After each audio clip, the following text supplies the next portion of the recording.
Modak simple recipe आहे. नारळ समप्रमाणात, गूळ आणि तो गॅसवरती व्यवस्थित पातळ करायचा, व्यवस्थित मिश्रण. आणि जोपर्यंत आपला जो चमचा आहे तो उभा सरळ राहत नाही तोपर्यंत ते हलवायचं, व्यवस्थित गरम करायचं.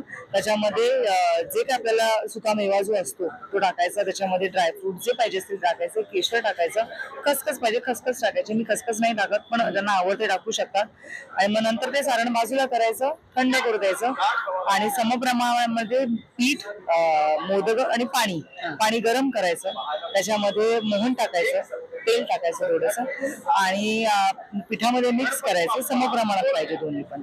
आणि ते गरम असतानाच पीठ व्यवस्थित मळायचं, इतकं चांगलं मळायचं की त्याच्यामुळे ती पारी जी आहे ती फाटत नाही. आणि मुळातच रेडीमेड पीठ न आणता ते घरी तांदूळ धुवून स्वच्छ साफ करून, म्हणजे वाळवून मग त्याचं पीठ करायचं गिरणीतून, त्याची पारी खूप चांगली होते.